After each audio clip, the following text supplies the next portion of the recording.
कि ये कोरोना से भारतीय जनता पार्टी का रिश्ता क्या है कि तुमने दी आवाज, लो मैं आ गया। भारत जोड़ो यात्रा के वक्त तो एक चिट्ठी आ रही थी, कोरोना का प्रेम पत्र आ रहा था राहुल गांधी के नाम, साहब भारत जोड़ो यात्रा बंद करिए, कोरोना आ रहा है। ये आज रोड शो में कोरोना कहां चला गया?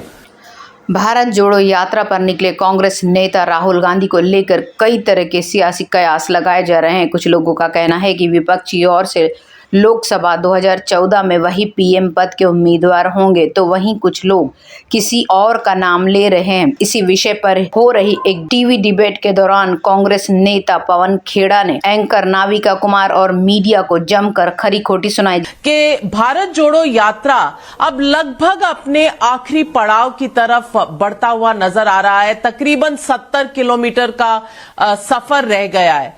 आप इस यात्रा, भारत जोड़ो यात्रा का मुख्य अचीवमेंट क्या कहेंगे? राहुल गांधी का इमेज मेकओवर, कांग्रेस जो एक थोड़ी बिखरी हुई थी, उसका एक संपर्क जनादेश से टूटा हुआ था, उसको सुधारने की यात्रा, पॉलिटिकल यात्रा या सिर्फ मोहब्बत वाली यात्रा?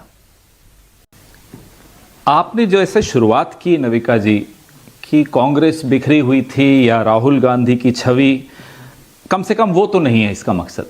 इस यात्रा का मकसद, जाहिर सी बात है, हम राजनीतिक पार्टी हैं तो राजनीतिक तो है ही, और समाज का ऐसा कोई भी क्षेत्र ऐसा नहीं होता जो राजनीति से अछूता होता है, तो राजनीतिक यात्रा तो है ही। मोहब्बत फैलाना भी और अपने नैरेटिव को फैलाना एक राजनीतिक काम भी है, एक सामाजिक दायित्व भी है और राजनीतिक दायित्व भी है। तो यह यात्रा कुल मिलाकर हमारे राजनीतिक जो संवाद है, जो नैरेटिव है, जो बिगड़ चुका है इस देश में पिछले 8-10 सालों में, उसको सुधारना, उसको दुरुस्त करना और संवैधानिक मूल्यों की बात वापस से स्थापित करना, ये इसका मकसद रहा। पवन खेड़ा जी, आज कांग्रेस की तरफ से जनरल सेक्रेटरी जयराम रमेश का एक बयान भी आया है, ट्वीट भी आया है, जिसमें उन्होंने कहा है कि बीजेपी डरी हुई है, प्रधानमंत्री इनसिक्योर है, इसीलिए रोड शो कर रहे हैं दिल्ली में।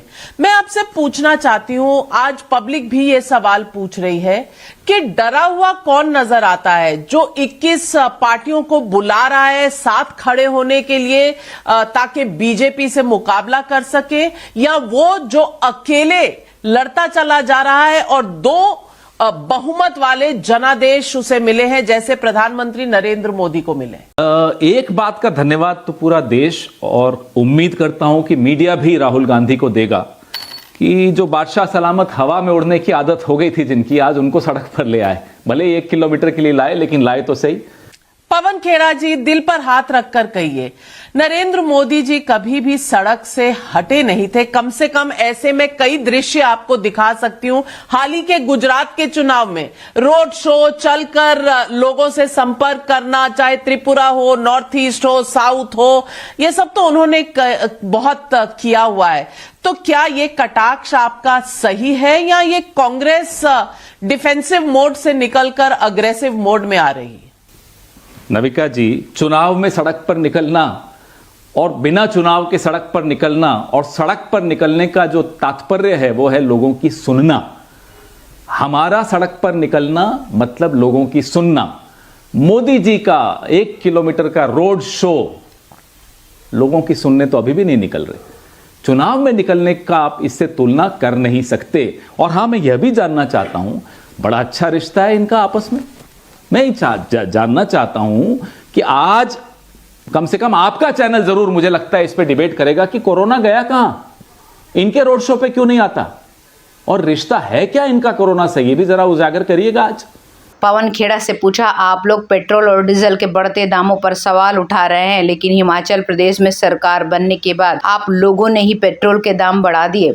इसके जवाब में पवन खेड़ा ने कहा कि विपक्ष की आपकी बात से मैं बिल्कुल सहमत हूं, लेकिन ऐसा कुछ समय के लिए ही किया है। पवन खेड़ा ने एंकर को याद दिलाए पुराने दिन। पवन खेड़ा ने इस चर्चा के दौरान एंकर द्वारा किए गए सवालों पर कटाक्ष करते हुए कहा कि मैं आज आपको आपके पहले के शो की याद दिलाता हूं। आप तब भी बहुत सक्रिय पत्रकार थी। मनमोहन सिंह और शीला दीक्षित की सरकार पर हर शाम सवाल खड़े करती थी और यह आपका काम था। आज वो नाविका कुमार कहाँ है? आज वो मीडिया कहाँ है? पवन खेड़ा ने आगे कहा कि आज का विपक्ष अनाथ है और उस समय के विपक्ष के साथ नाविका कुमार खड़ी थी। हम सरकार से अकेले लड़ रहे हैं। इसके साथ उन्होंने कहा कि अब लोग हमारे साथ जुड़ रहे हैं और टीवी बंद हो रहा है और जैसे टीवी बंद हो रहा है वैसे ही मोदी जी की किस्मत बंद होती जा रही है। पवन खेड़ा ने कहा, माफ कीजिएगा कि मैं आपके मुंह पर कड़वा बोल रहा हूं, जैसा आप कड़वा बोल रही हैं ये सब आपसे ही सीखा है। इस दौरान नाविका कुमार सिर्फ मुस्कुराती रही और कोई जवाब न दे सकी। यही होता है नहले पे दहला।